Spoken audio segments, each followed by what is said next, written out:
რუბრიკა Advisor-ში, რომელსაც სადაზღვევო კომპანია Wiser-ის სამეთვალყურეო საბჭოს თავმჯდომარესთან სოფო ლევანიძესთან ერთად წარმოგიდგენთ.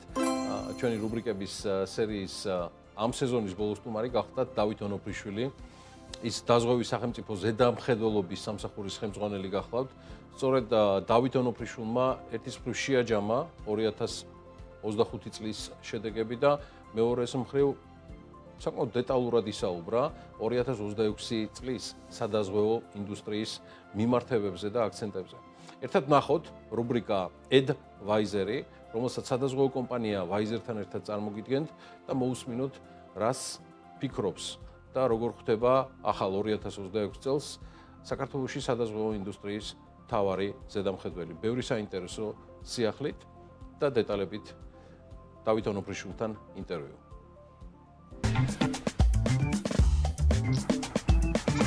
კარგი, მოკლედ დაანონსებული ამბებით უკვე გიბრუნდებით სტუდიაში და მადლობა მინდა უთხრა მობრძანებისთვის დავით ონოფრიშვილს. მადლობა დავით, ჩვენთან ხართ სოფო. ყოველთვის მიხარია რომ მასპინძლის სტატუსით ხართ ჩვენთან ერთად და დავიწყოთ Advisor-ის მორიგი თემა.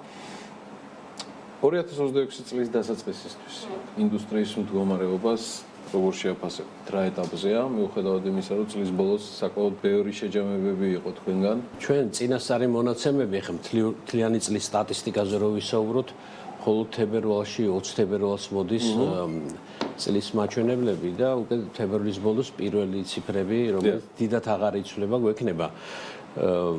თუმცა უკვე შეგვიძლია ვთქვათ, რომ ის რა წინა გამოცდილება გვაქვს.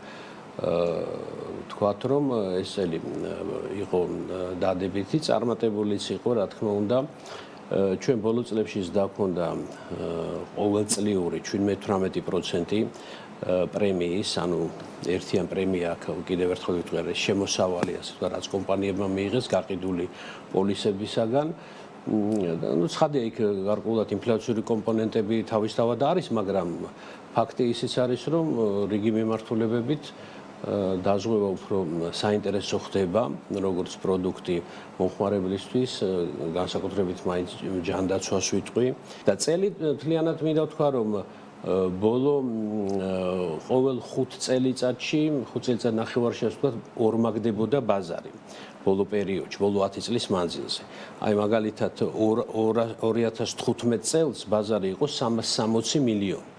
და დღეს უკვე 11 თვის მონაცემით ჰქონდა 1.310 მილიონი, აი 1.305 მილიონი ლარი და შეხედეთ რამხელა ცხოვრება 10 წელიწადში, რამხელა წინსვლა არის და ჩვენ 2023-ში გადავლახეთ მილიარდიანი, 1 მილიარდიანი ბარიერი და აი ახლა 2025-ის მონაცემებით ну მილიარდ ნახევარ შეიძლება ბოლომდე ვერ მიაღწიოს, მაგრამ უკვე ახლოს იქნება მილიარდ ნახევარ. ბატონ დათო, დაზღვევის ზედამხედველობის სამსახური, რომელიც ძალიან ბევრი წელია, ქმნის იმ დინამიკას, რომელ დინამიკაზეც თქვენ რამდენიმე წუთის წინ ისაუბრეთ.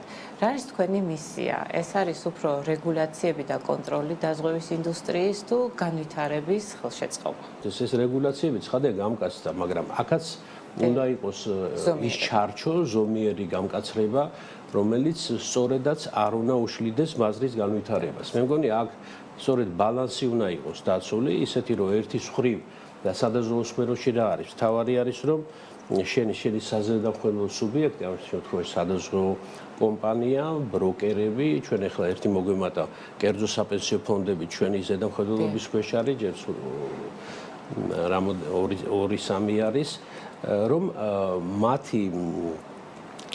მათ ჰქონდეთ ფინანსური სტაბილურობა, მათი გადახდისუნარიანობა უნდა იყოს ყოველთვის მუდმივი და აღებული რისკებს მათი ასე ვთქვათ ფინანსური შესაძლებლობები უნდა პასუხობდნენ.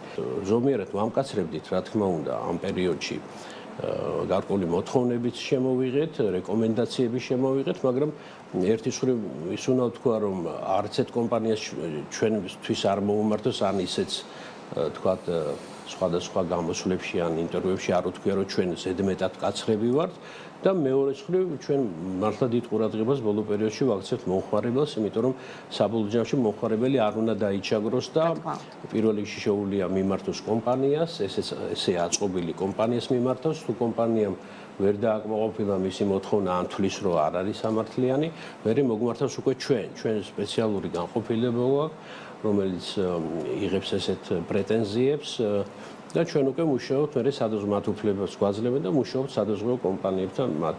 მესამე ვერსია არსებობს სასამართლოში წასვლა, რაც უფრო ხანგრძლივი პროცესია და სასამართლოში წასვლა რომ ჩვენთან შემოსული ამ პრეტენზიების 95%-ზე მეტი. მე იშვიათად მახსენდება რომ ვინმე მე სასამართლოში წავიდეს. ახსენეთ განვითარების ტენდენცია, ის რომ რეგულაცია უნდა არსებობდეს ზომიერების ფარგლებში და ეს რეგულაცია უნდა გარკვეულწილად ეხმარებოდეს ბიზნეს განვითარებაში და ძალიან ლოგიკურად მივედით საკვანძო ელემენტამდე ამ პროცესში, რაც არის მომხმარებელი. როგორ ფიქრობთ, მომხმარებლებს რაღაცა ფორმით ნდობის დეფიციტი ხომ არ აქვს დაზღვევის ინდუსტრიის მიმართ, ან ხომ არ არის ისეთი მოთხოვნა მომხმარებლებისგან რაიმე სახის რისკების მართვაზე, რაზედაც მიწოდება არ არის და აქ გვაქვს დისბალანსი. ნდობის ნაკლებობა ცხადია არის.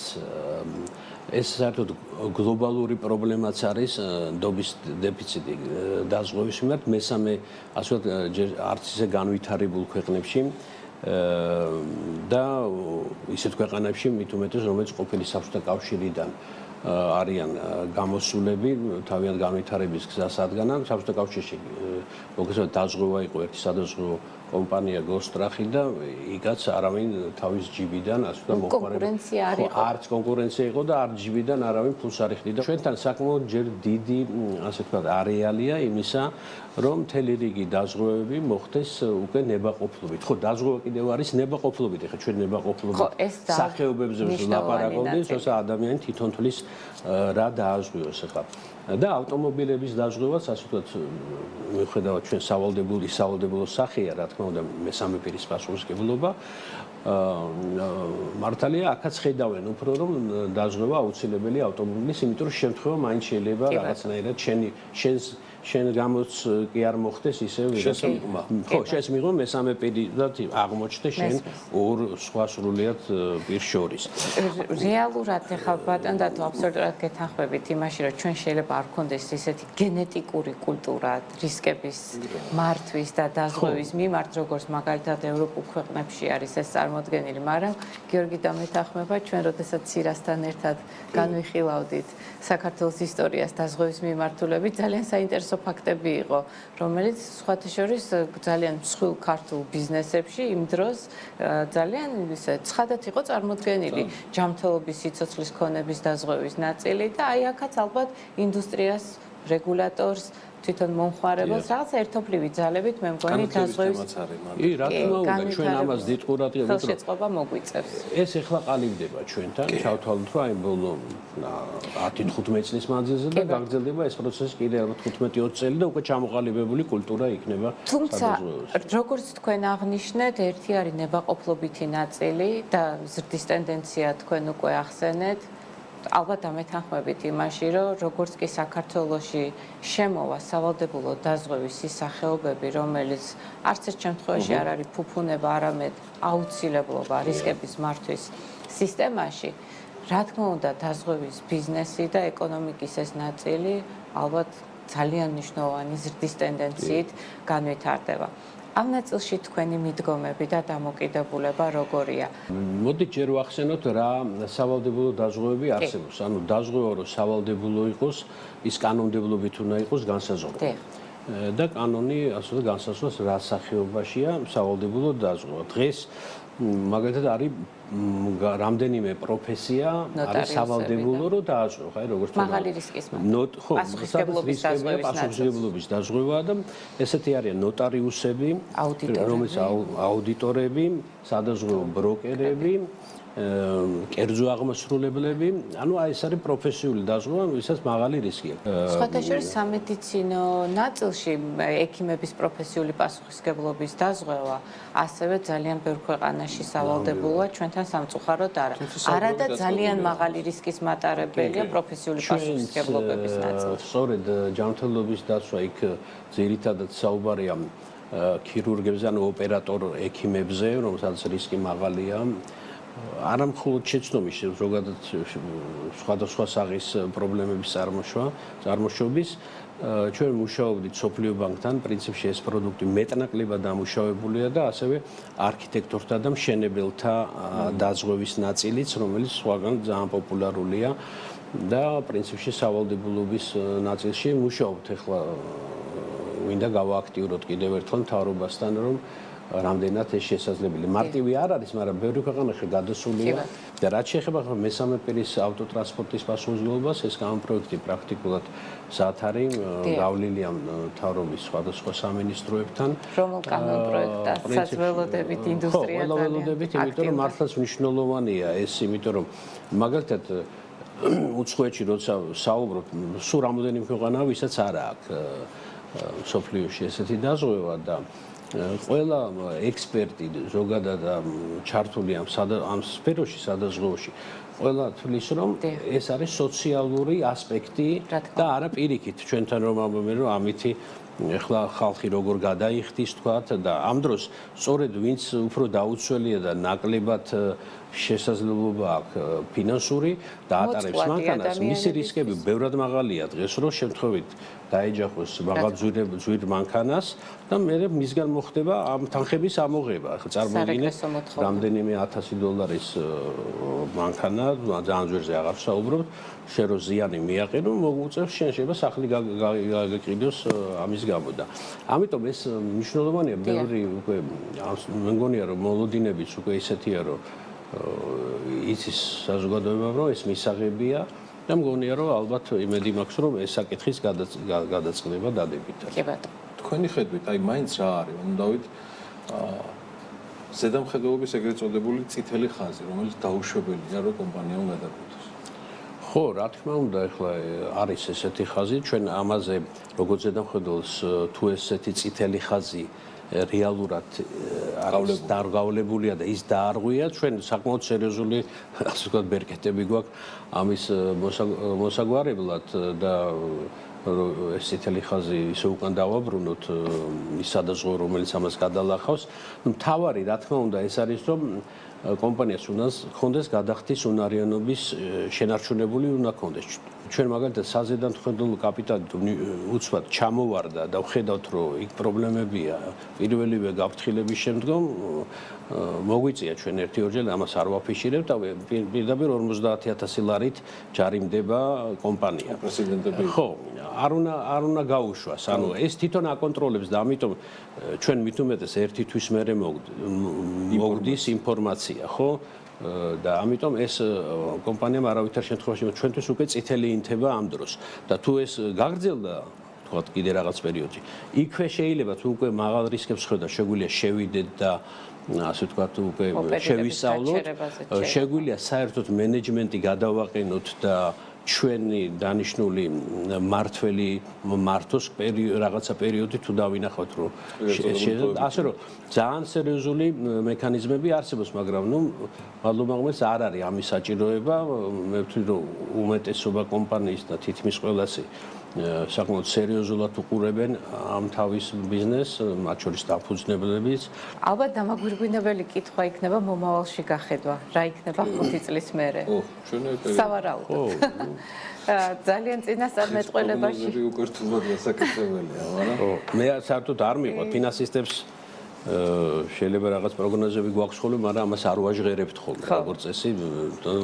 არ მიგვაჩნია სერიოზულ საქმე. ასეთნაირად დავსვავ კითხვას, თქვენი აზრით, მომდევნო 5 წელი რა იქნება, უფრო კონსოლიდაციისკენ წავა დაზღვევის ინდუსტრია, თუ უფრო მეტად გაიშლება კონკურენციის ნაწილი? ზოგადად როგორც სხვა სფეროებში, სადაზღვევო სფეროში ძალიან შეიცვალა, ასე ვთქვათ, გაყიდვების მდგომარეობა, იმიტომ რომ დიჯიტალიზაციამ შეცვალა ბევრი რამე სოფლიოში, განსაკუთრებით კოვიდის პერიოდმა და შემდგომში უკვე სხვანაირად შეხედეს ბიზნესის განვითარება, სულად არ არის აუცილებელი რომ ადამიანები მივიდნენ ოფისებში. ეს შესაძლებლობები თვითონ ტექნოლოგიურადაც დაიხვეწა, მობილურით შეგიძლია საიტზე შეხვიდე და იყიდო. ისე ეს რეგულატორული თვალსაზრისით გამოწვევაა თუ პირიქით უპირატესობა? ეს თვლით რომ ეს უპირატესობაა, გამოწვევა არის გარკვეულწილად ნებისმიერ სფეროში, იმიტომ რომ ხშირად ეს ელექტრონული გაყიდვების საკითხი,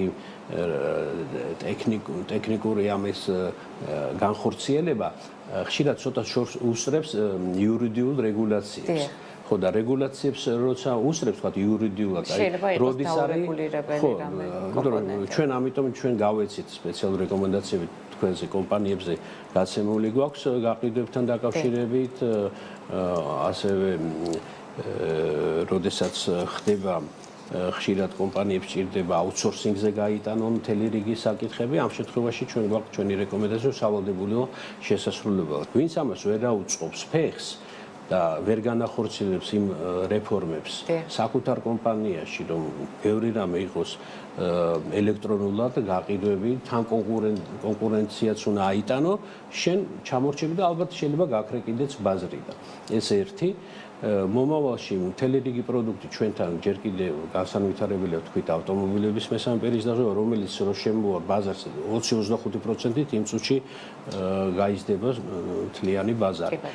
გარდა ამისა არის სიცოცხლის დაზღვევა, რომელიც საბანკო რესურს პროდუქტებთან არის ჯერ ასოცირებული, მხოლოდ ბანკში როცა თქვენ იღებთ ცესხს, იპოთეკას და შემდეგ უნდა სავალდებულოდ სიცოცხლის დაზღვევაც უნდა იყიდოთ, მაგრამ არის სიცოცხლის დაზღვევის სპეციალური სქემები, რომელიც სხვა სერიოზული სფეროა, რომელიც ჯერ საქართველოში არ არსებობს. ამიტომ 5 წელიწადში თვისობრივად შეიძლება ბაზარი მართლაც სხვანაირი იყოს. ბევრად განსხვავებული და მგონია რომ აი ეს რაც მე ვილაპარაკე ეს სახეობები შემოსული იქნება და დაახლოებით გაორმაგება როგორც მინიმუმ ძალიან როგორც მოხდება უკვე შეიძლება გასამაგებაც მოხდეს ძალიან რაღაც საშუალება გვაქვს ახლა ტელევიზიას ყოველთვის მიმართავ რომ ყოველთვის წაიკითხეთ ხელშეკრულებები იმიტომ რომ სადაზღვო სფეროში არსებობს გამონაკლისები ყიდულობ ჯანდაცვის და თქვენ პოლის და ამ დროს იქ შეიძლება ეწეროს რომ 3-6 თვე რაღაცის გამოყენებაზე შეიძლება ვერ გამოიყენოთ ან რაღაცა